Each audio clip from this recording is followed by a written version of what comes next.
Welcome to the Produce on Purpose podcast, where we all know that we should be experiencing life being the real you.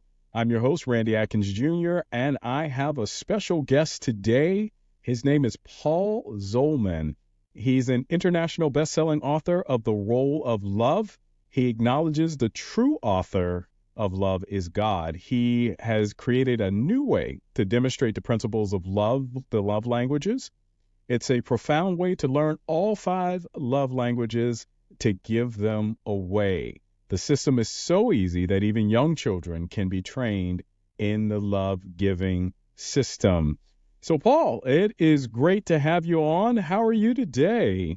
I'm doing well, Randy. Thank you so much for inviting me to be here. It's a pleasure to be with you. Yeah, it's great to have you on. And I would ask that if you would just introduce yourself by sharing a little bit of your journey and how you got to where you are at this moment and, key elements of why we're going to be talking about. Sounds like we're talking about a little bit about love. So share a little bit about your background and your journey. Thank you, Randy. I think it was probably more of a midlife crisis that I had, not really liking my life. And as I'm trying to drill down and trying to figure out where's all this coming from? Why do I not like what I'm doing right now? Why do I not like where I'm at right now? And as I drilled it down, I realized that I was being critical of other people, mostly being annoyed. And then at the top of that stacking of annoyances, I would have a flash of anger. Then I'd go back down, and then I'd start being annoyed again to another flash of anger, just having that cycle. I said, how did I even get here? And as I traced it back, I realized my father had the same problem. My brothers had the same problem. And so I realized this must be a generational problem. And I was raised that way. I realized, oh, this came from my ancestry somewhere far back. Somebody thought that it'd be an appropriate thing to criticize somebody for what they were doing. They thought they had authority to do that. They thought they had authority to live that person's life or be director or manager of that person's life. And it's a fallacy, that one of those traditions of the fathers that are not correct, that you need to stop those traditions that aren't correct. And I realized that's where I needed to be. That's what I wanted to do, but how? And so that's why I'm here today. Hey, that is definitely a great segue into talking about, the idea that sometimes I believe that we are being judgmental or critical. And one thing I've heard is when we're being judgmental or critical, that we are actually looking in the mirror. Can you share a little bit about how your journey has been and what you found out maybe about being critical and being judgmental, how that kind of really affected who you really are? Randy, I think you nailed it right there. That when we're trying to overcome something, or when we're noticing something that we don't like about ourselves, we notice it a lot more in other people. Oh, look at that. And you just start verbalizing that and maybe attacking them, thinking that you're helping yourself get better and get over that problem that you have. Doesn't work that way. And what I found, Randy, is that it's just kind of an analogy that just came to me of how I started to work to overcome that critical nature. And part of it, I'm going to illustrate with a stick that I found. I was walking around my neighborhood one day and found a stick. It doesn't have any bark on it or anything like that. It's about 3.5 feet tall, perfect walking stick. And this is it.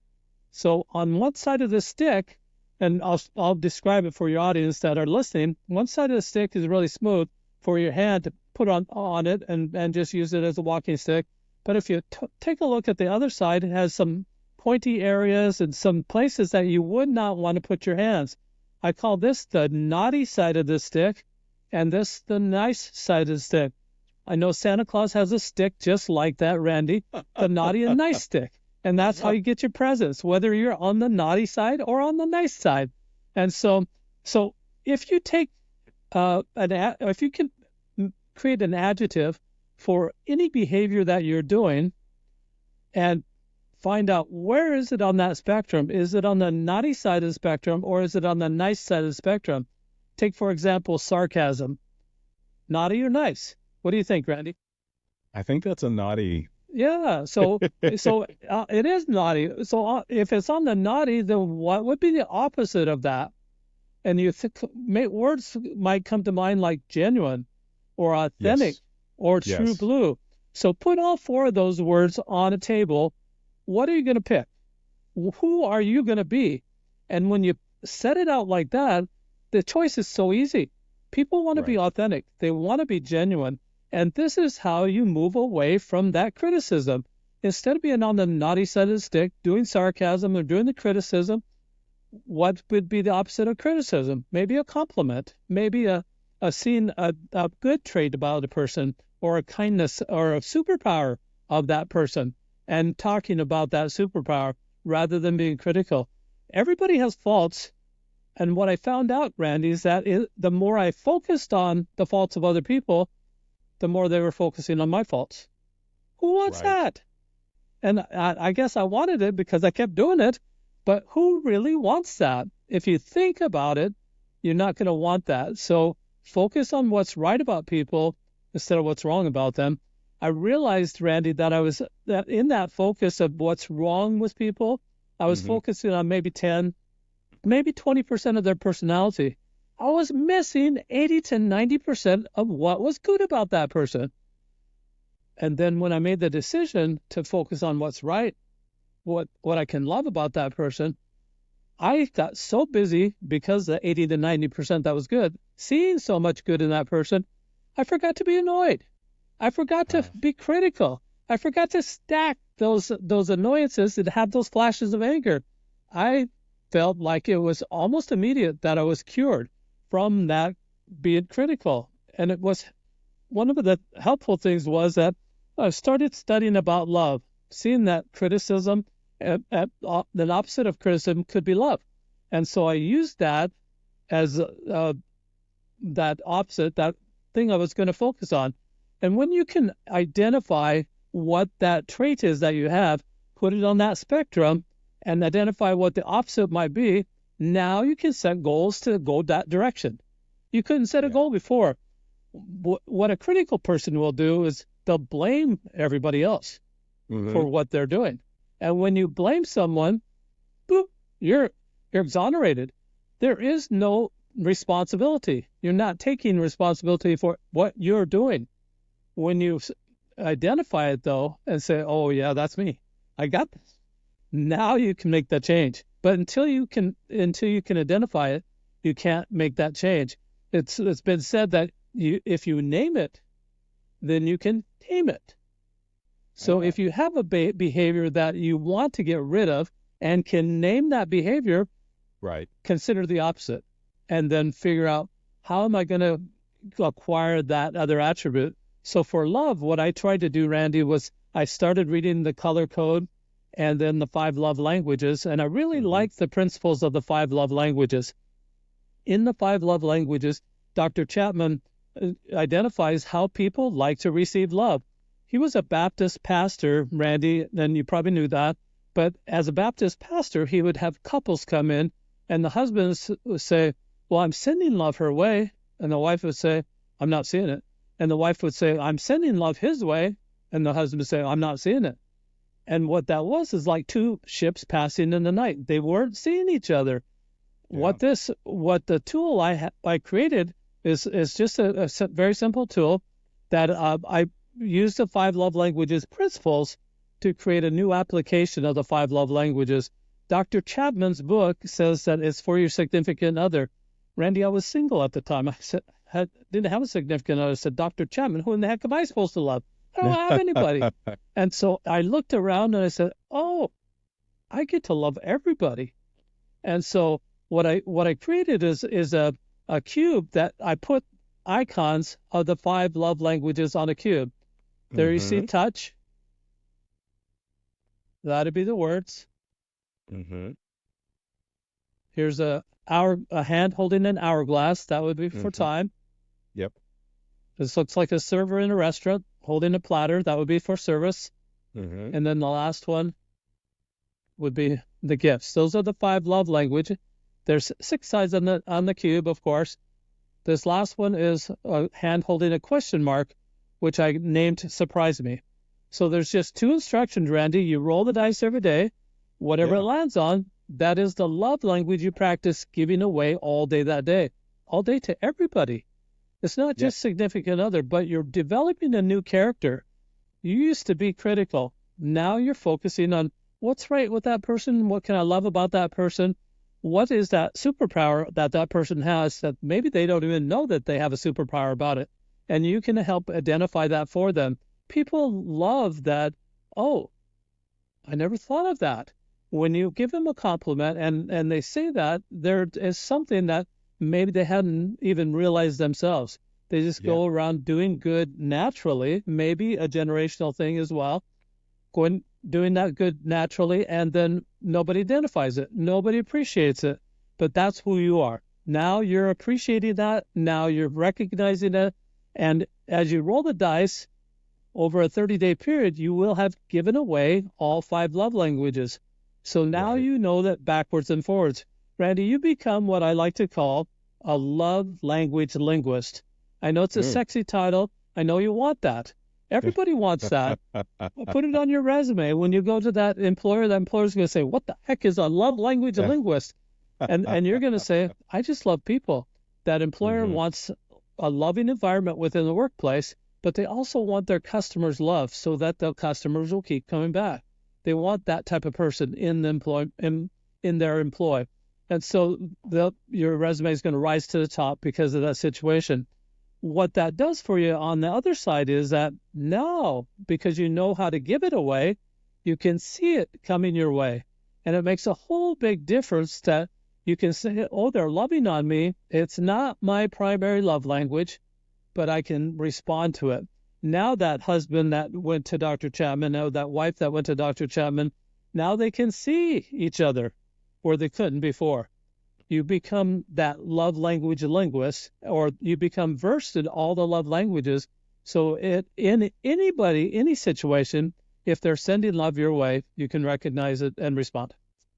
I think that's very interesting because when we begin to think about critical nature, as I was sharing the mirroring, that if you begin to move towards love, then what you see is love. What you also get back and receive is love. And how we express that and how we see every situation, how we see others and relationships, it is dependent on what are we practicing. So I really like the way that you have laid out a good way for us to begin to practice love on a consistent basis by taking that cube and focusing on a particular day so that you can then grow from that to do more of the love that is there. So as you have journeyed, and I really love that you've explained that. So we want to break down some of these pieces that we're talking about, moving away from that critical nature now into that love space. When we begin to identify love in others, what has been your experience from a receiving side of how your life began to change? How did that look in your life as you began to see that happen? Great question, Randy. I think what the biggest thing for me was that I realized that I was clueless before. People were loving me all the time. And I Hmm. was like that husband I described. I couldn't see it because I didn't know that they were loving on me. I was really naive and just ambivalent about it. I just didn't know that they were loving on me.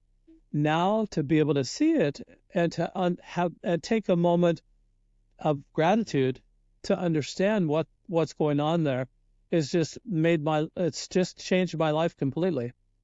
That and the fact that that they've been doing that all along. And just the whole idea that now I'm recognizing it's like all of a sudden my eyes are opened. All of a sudden I'm grown up now. All of a sudden I have a different attitude about life. All of a sudden they're loving more than I've ever seen them love before.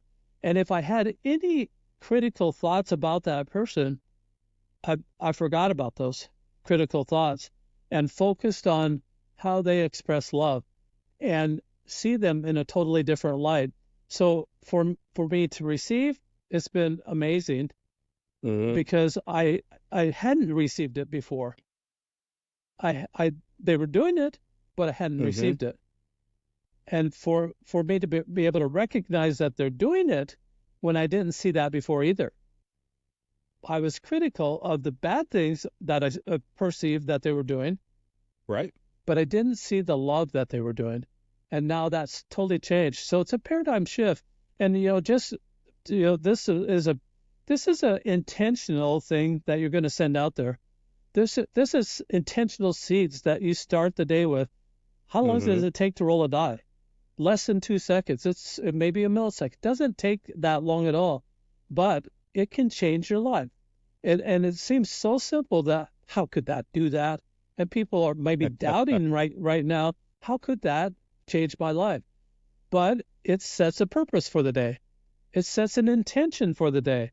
You're setting out at the beginning of the day with the intent, I'm going to love all day long. I'm going to watch for opportunities to love all day long. And I'm going to respond to because I have the ability now, because I know the love languages, now I can respond to all the love that was coming my way, and I couldn't before. Yeah, and I love what you're talking about, because I also then think about, and when I think of and talk about producing on purpose, that when we are innately focused on intentionally walking in a particular area, I've heard it said as wherever our energy is going, that is exactly kind of where we are actually aware of, or what we're focused on. And so if we begin to focus on love, then you're going to be way more aware and understand the energy of love and that flow of love, not only going to what you're giving, but also to what you're receiving. And it becomes a harmony of love, and it becomes a part of your life. And not only that, but that you are no longer in a space where I'm just worried about all of the things that are happening outside of me, or I'm only picking out all of the bad things in my life. We all know that in totality, every situation, there's good and bad. And really, if we learn to see every situation for what it is and focus our attention and our awareness and our thoughts on love, for example, then our life becomes love. Our expression becomes love. So I always love the idea when you could come in, and I can come into a room, and if I'm smiling, someone else is going to innately smile back, because that's the energy that you brought to the situation. And I believe what you're talking about is whether we bring, and I like your naughty and your nice sides of your stick, that if we bring in the nice, we will innately receive nice. And we understand that if someone's not requiting that, it's because they're dealing with something that they're having to deal with in their life.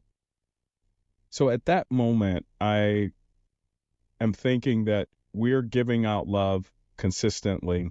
What do you say to those that say, I feel like I'm just giving out, but I'm not receiving anything? Is that really true, or maybe they just need to expand what they're doing? What are your thoughts on that? Good question, Randy. And I think that they're missing it. They're not seeing it.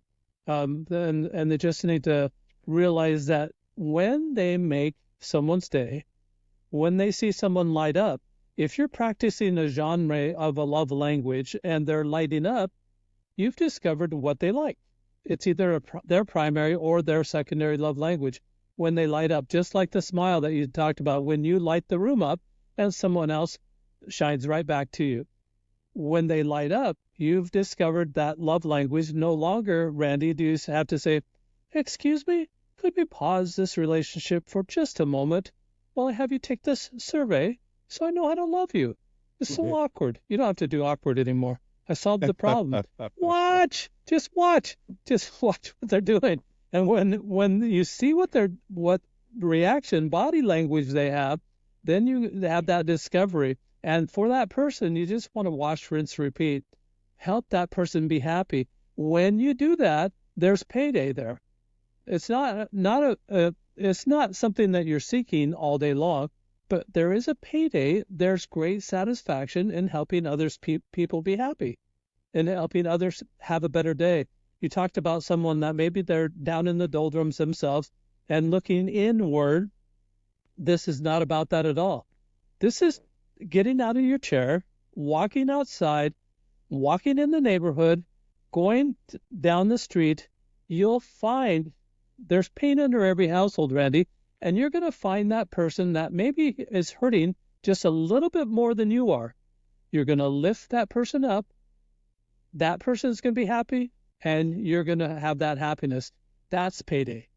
It could not be, maybe not the payday you're looking for, maybe not a full payday, but it's a payday. And the whole idea is that we're enacting the law of the harvest or karma or the law of attraction, whatever you want to call it. They all say about the same thing, that whatever you send out, someday's coming back to you. So the whole idea is that you're filling a bank account, your bank account, of sending love out. And when you send it out, don't worry about it. It's not a transaction. And if we can get that out of the mindset that if it's a transaction, it's business, and it's not love. It is not love. If I do this for you, you got to do this for me. Doesn't work in the love circle. It doesn't. Can't be there. Yes. But if you send it out without any regard, without any expectation of it coming back, it's definitely going to come back. And just watch and be aware when it comes back. You'll be able to see it with these new eyes that you have because of practicing giving it away. And I think of sowing, and the Bible talks about sowing and reaping. I know we don't do a whole lot of farming here anymore in America, but when you think about it, you sow, but you don't expect to get something right back. And I like that you're saying that we shouldn't be transactional.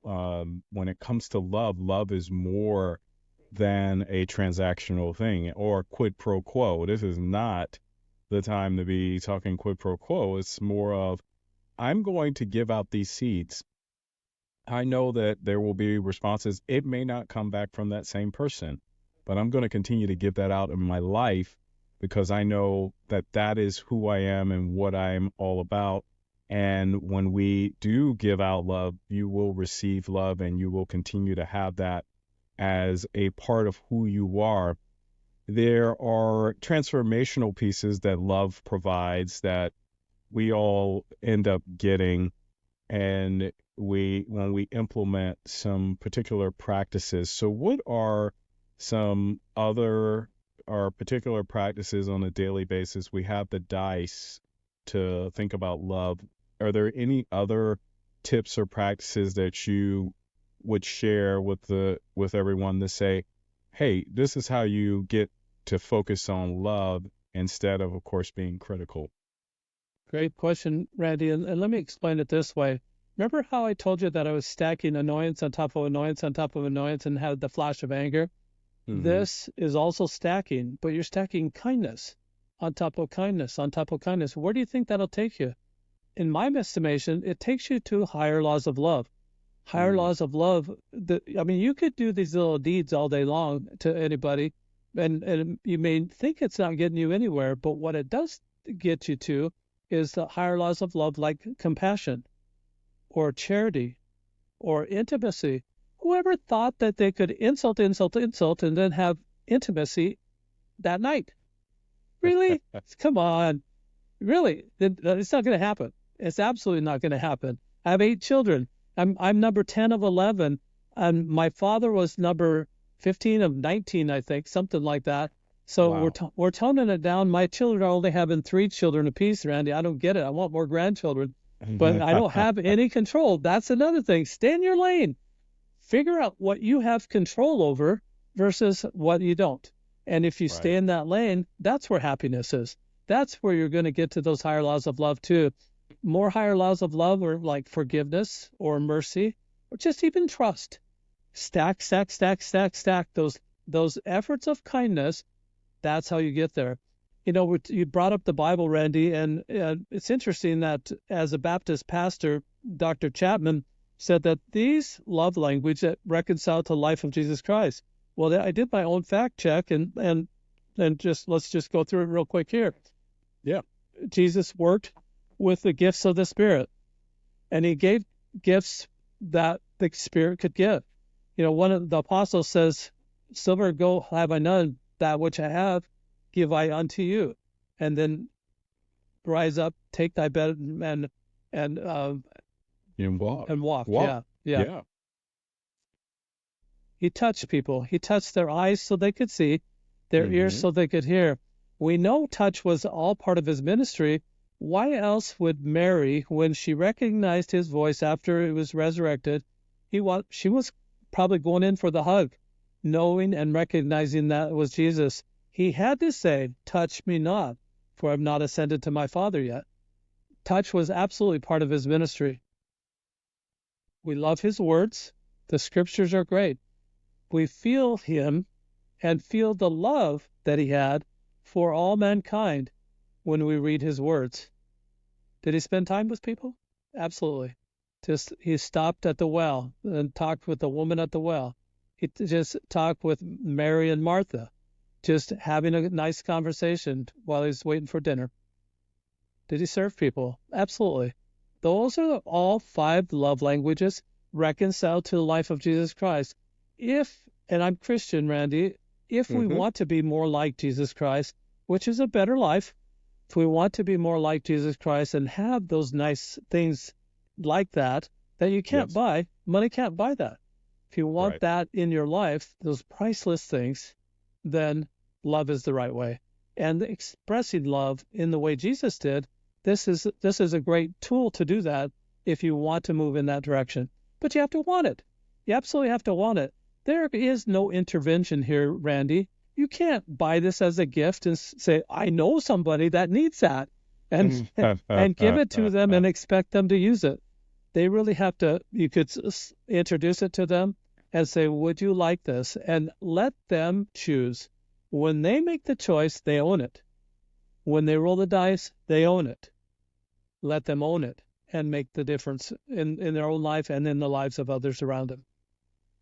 Yeah, I enjoy that analogy, and of course the walk of what Jesus was able to do, because it provides a guideline that's saying, hey, there's the expression of all of these love languages and the giving of the love languages.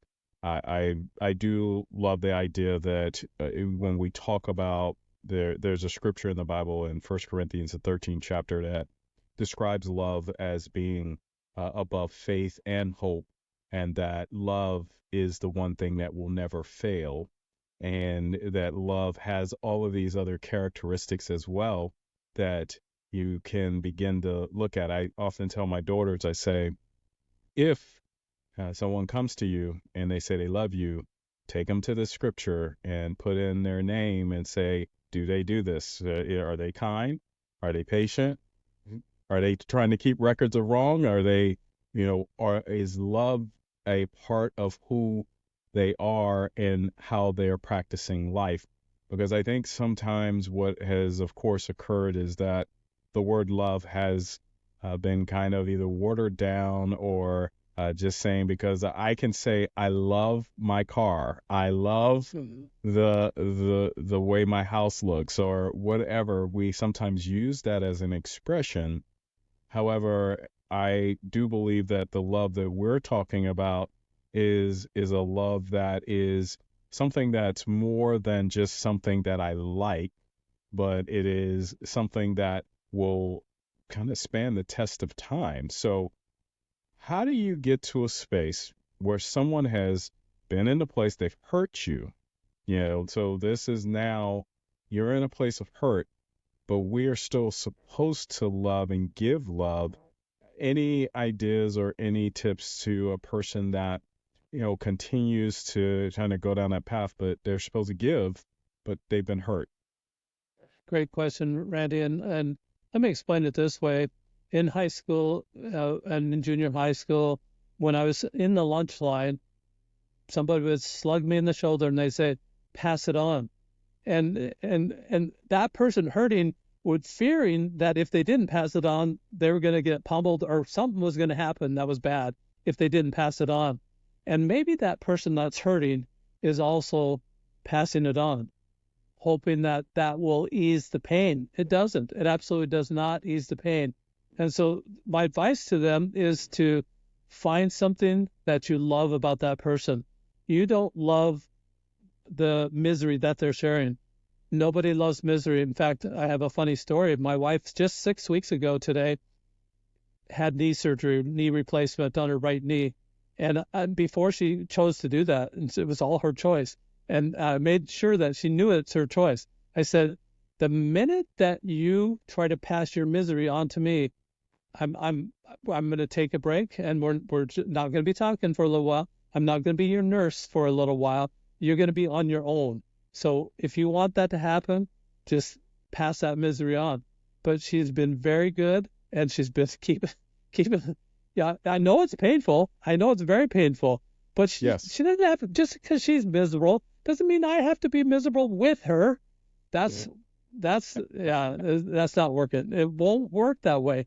And it doesn't work that way. If you want other people to be miserable to them. And if you want to pass that misery on, it's not going to help. It's not going to help them. It's not going to help you. It's not going to ease your pain. It just never will. Never will. And just try to turn around and focus on what do you like about that person. My father was very abusive, physically abusive, and verbally abusive as I was growing up. I remember one time, I'm number 10 of 11, as I mentioned, and one time, several times, my father took my mother out for a date every single Friday night.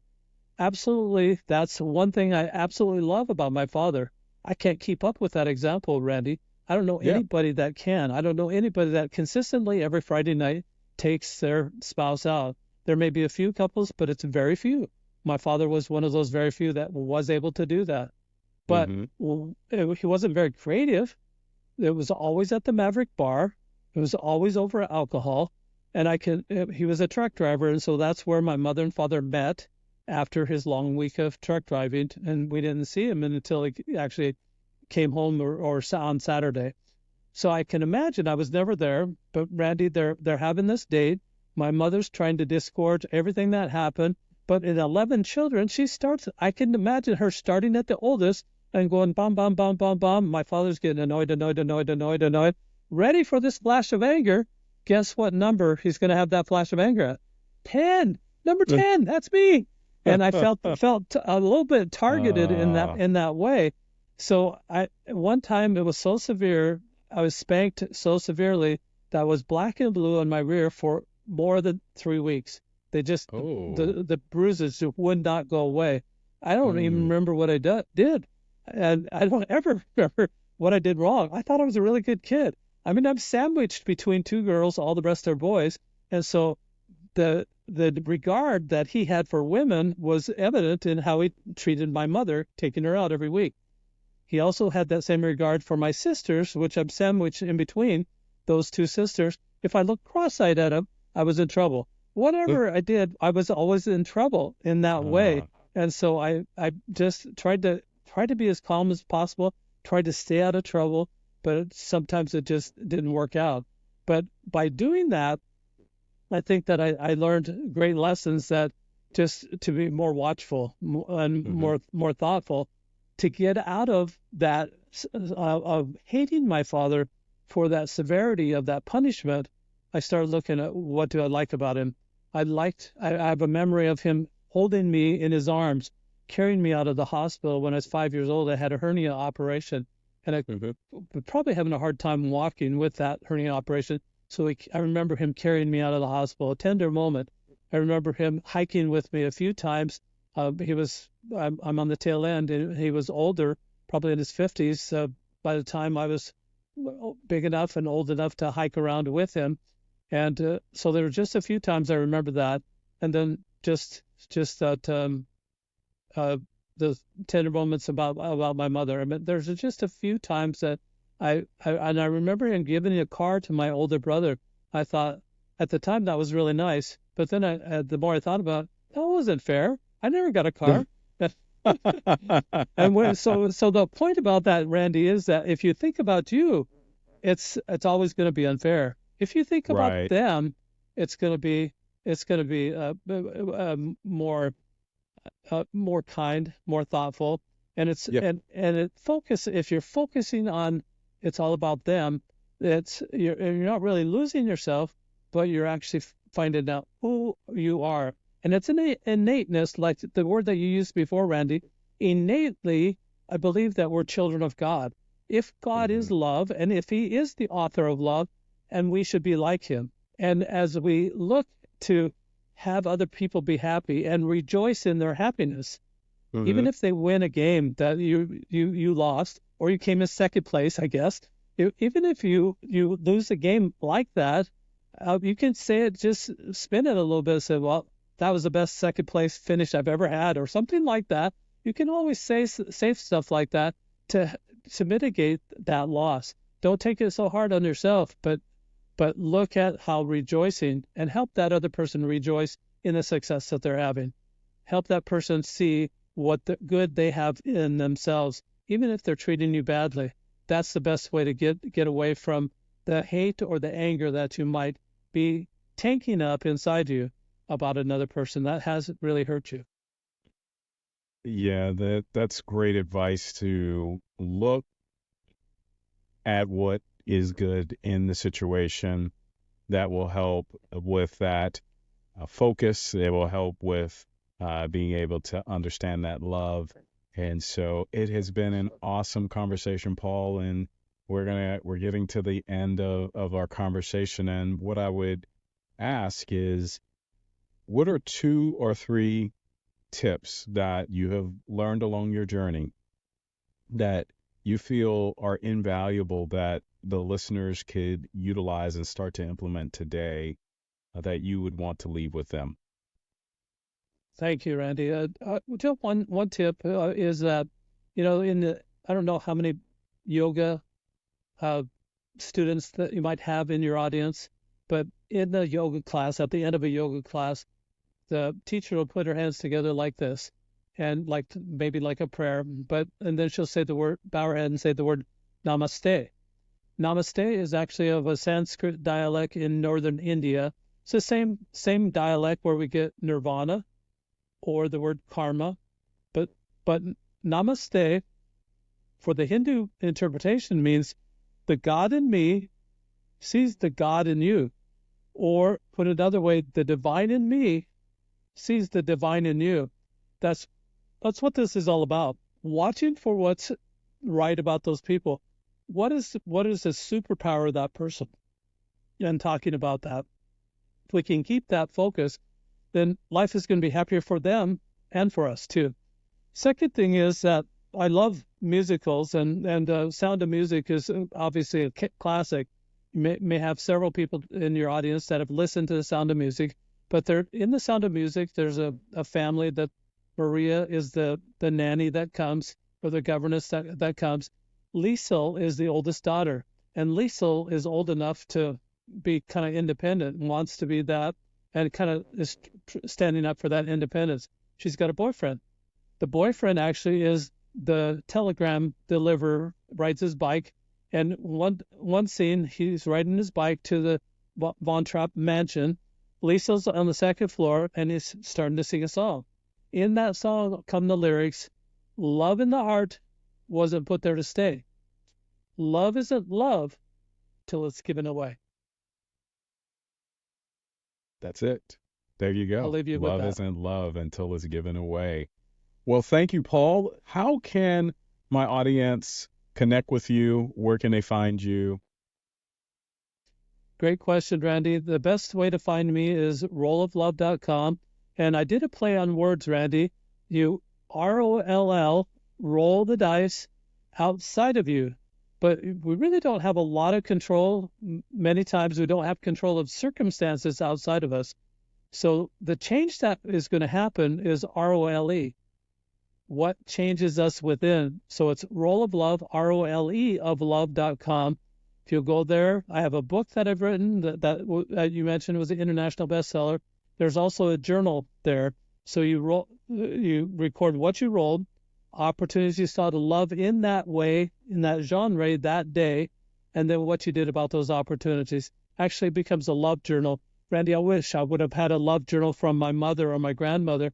Instead, I got a journal about the weather. The weather 60 years ago. Who cares what the weather was like 60 years ago? Tell me what there was to love and what you did about it. That's going to be something, a lasting legacy for you. You can buy that also on the website, rolloflove.com. Yeah, everyone take a look, and definitely, Paul, thank you for sharing such great information about love. I am a true believer that love is central to who we are and what we should be doing and how we should live in our lives. And in fact, as a part of us being able to produce, my belief is that we should be mirroring our creator, our source.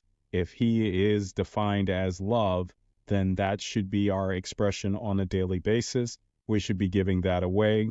That should be how we should exude ourselves and talk to others, and should see that love in others as we are moving forward. So my encouragement is reach out to Paul, and definitely I am a proponent of having that love in our lives. And for everyone, remember, love is essential for us to be able to produce on purpose. All right.